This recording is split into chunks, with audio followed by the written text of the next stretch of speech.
जय गुरुदेव।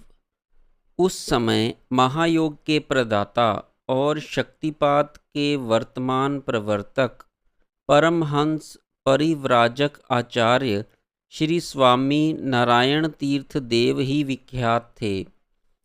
उनके अन्य 5 गुरु भाई भी उनके गुरुदेव श्री स्वामी गंगाधर तीर्थ जी महाराज के कथनानुसार थे, परंतु अभी तक किसी को यह ज्ञात नहीं हो सका कि वे कौन कौन थे तथा उन्होंने किसी की शक्तिपात दीक्षा दी भी थी अथवा नहीं।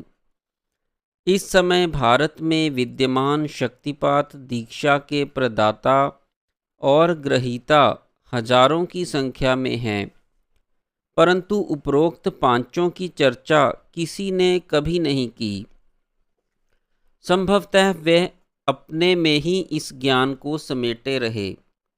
लेखक की जानकारी में आज भी कई समर्थ योगी हैं जिन्हें दीक्षा देने का अधिकार तो प्राप्त है, पर वे किसी को दीक्षा देते नहीं।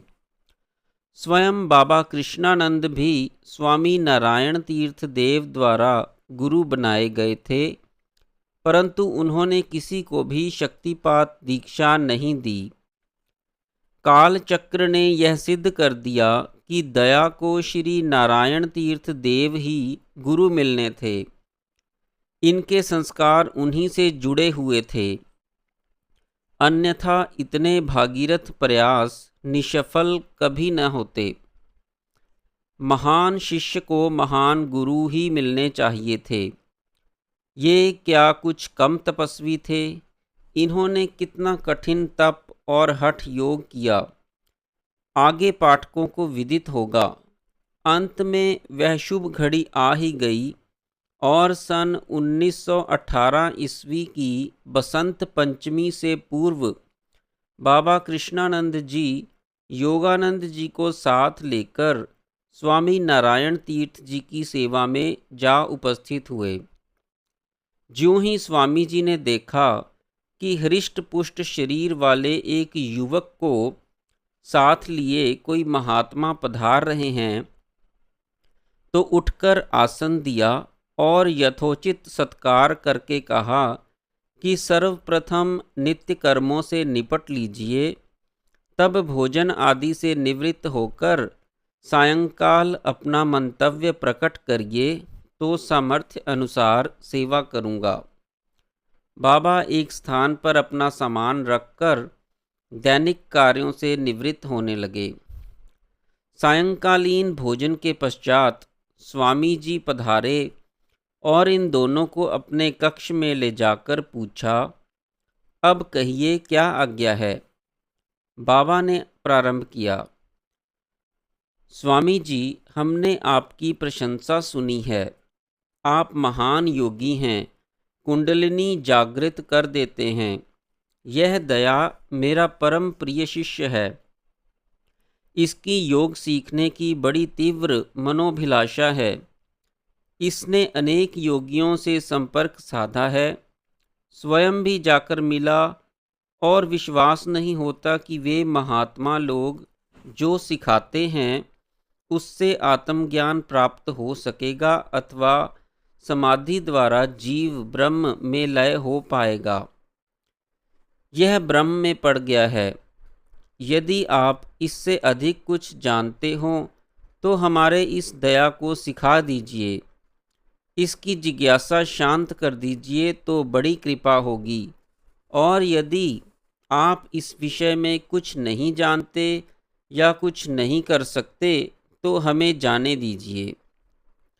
बाबा की सरल और भावपूर्ण वाणी सुनकर स्वामी जी विहल हो गए और गदगद होकर बोले, आप वयोवृद्ध संत होकर निराशा की बात क्यों करते हैं? संसार में कुछ भी असंभव नहीं है। यह आपका ही शिष्य और बेटा नहीं, हमारा भी कुछ है। पूर्व जन्म के कोई संस्कार अवश्य ऐसे होंगे जो इसे यहाँ खींच लाए हैं। अवश्य कोई बात है जो अभी तक इसे कोई योग्य गुरु नहीं मिला। मिलता भी कैसे? विदना ने मुझे ही इसका गुरु नियत किया है, तो दूसरा कोई कैसे बनता? आप कोई चिंता ना करें, अब तो लोहा पारस दोनों मिल गए हैं, तो इसे खरा सोना ही बनना है।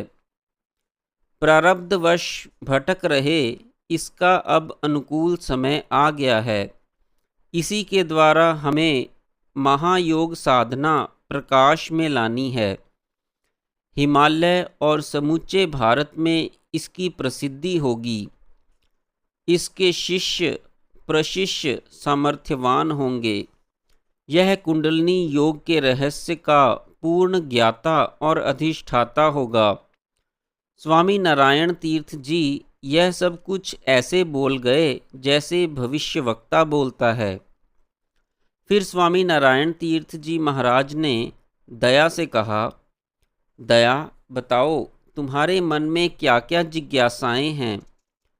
अब तक योग साधन में क्या क्या सीखा है और पाया है? संयत हो दया बोले, हे स्वामी, पूर्व जन्मों के संस्कारों वश मुझे योग सीखने की तीव्र जिज्ञासा उत्पन्न हुई, तो सन 1909 में ही अपने घर को त्याग कर योगी महात्माओं के यहाँ भटकने लगा।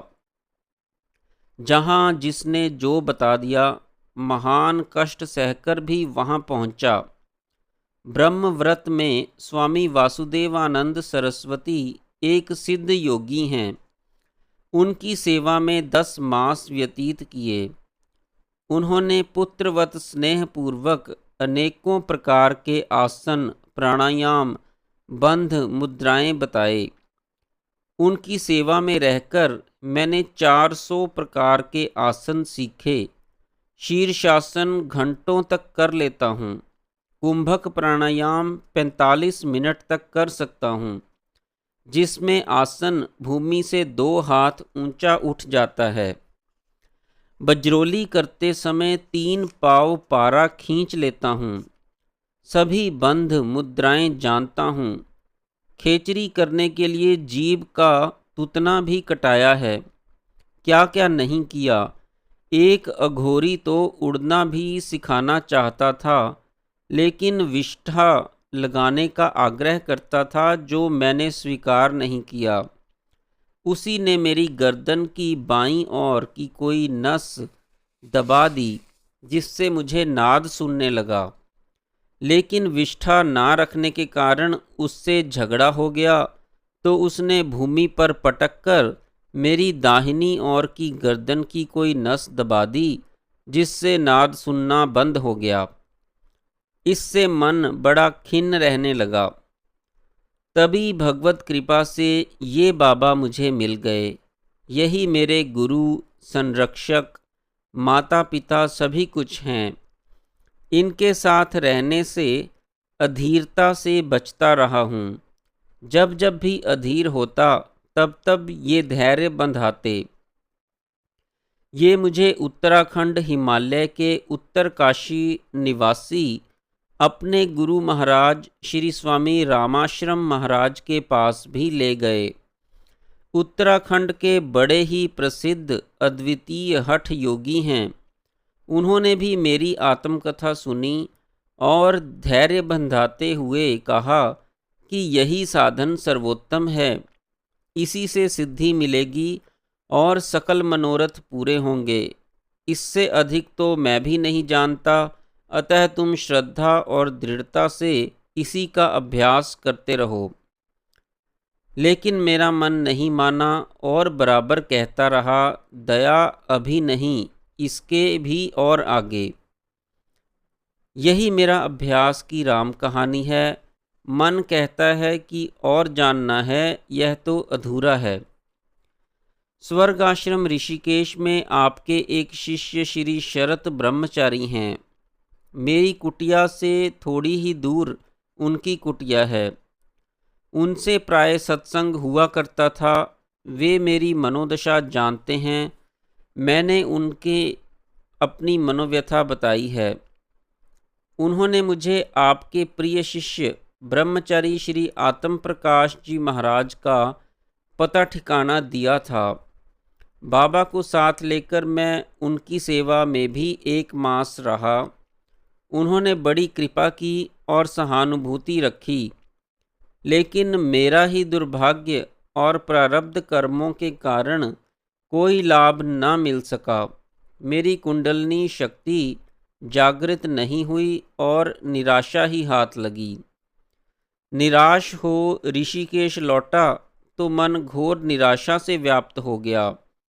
मैंने कई बार निराश होकर गंगा में डूब मरने की बात भी सोची, परंतु बाबा का स्नेह बाधक बनता रहा।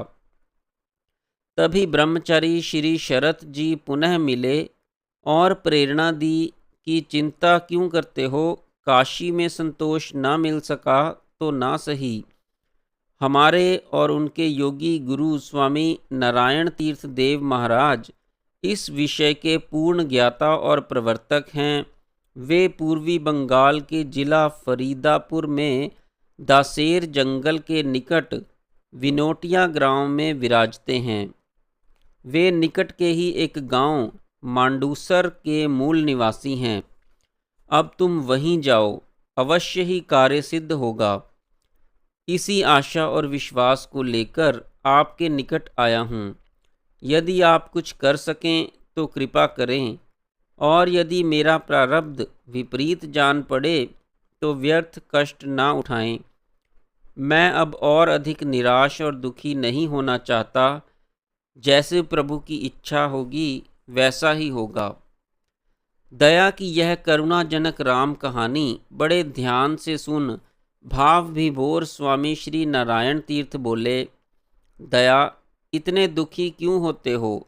तुम पर भगवान आशुतोष शंकर की बड़ी कृपा है, तभी तो उन्हें पाने के लिए तुझे असीम कष्ट सहने पड़े। अब तेरी निराशा का समय समाप्त हो गया। तू संभवतः मेरे ही लिए इतना भटकता रहा है। अब वह समय आ गया जिसकी तुझे प्रतीक्षा थी। तेरे माध्यम से शक्तिपात महायोग का प्रकाश प्रसार होगा। जिज्ञासु तुम्हारे ही माध्यम से अगणित जिज्ञासु भाव बंधन से मुक्त होकर अग्रसर होंगे। तू महान सिद्ध और महायोग प्रदाता गुरु होगा। जय गुरुदेव।